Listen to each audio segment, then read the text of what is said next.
It is so great to be in Seattle, and I love Seattle. I love Town Hall. You are so fortunate. I mean, not fortunate for tonight. You're just fortunate to be here and to have this wonderful facility. I'm here in Seattle this time because of a book. I'm flogging a book. You know what flogging means? The title of this book, I've been on the road for 2 weeks, actually. I was much taller when I started.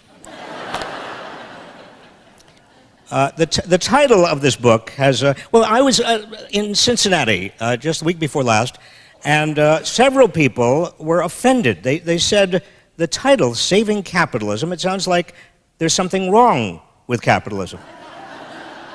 You want to save it, but it's perfect. Why are you going to save it? And then, of course, when I got home to Berkeley, a lot of people have been offended. Why do you want to save it?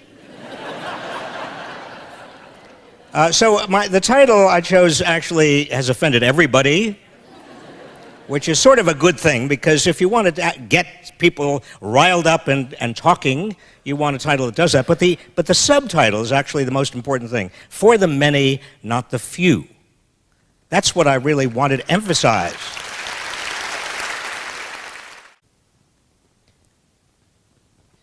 Now, a few years ago, when anybody asked me why we are seeing such widening inequality, why we made the big U-turn in America from the 35 years between the Second World War and 1980, when prosperity kept on widening and more people partook and took advantage of and gained a foothold in the new economy, why we took a big U-turn, and then the next 35 years we seemed to go in the opposite direction.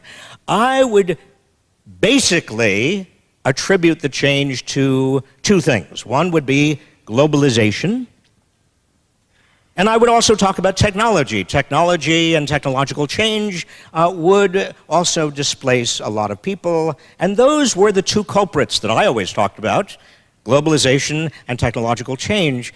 But in recent years, I could not ignore the third big factor, which has to do with the ability of big corporations and big Wall Street banks and very wealthy people to get changes in the rules of how the market is organized that benefit them, that enhance their wealth.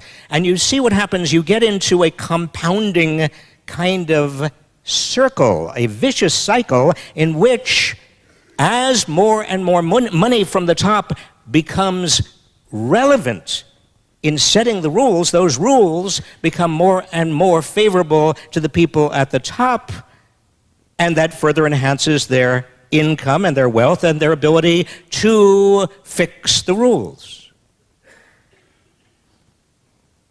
Now, that in turn means that, if you followed my argument so far, there are a lot of internal, what I might call pre-distributions upward, that we don't see, that are inside the market, that most of us actually are redistributing or pre-distributing. I like the word pre-distributing because when we talk about redistributing, that's sort of after all of the market transactions are finished. But the pre-distributions happen inside the market.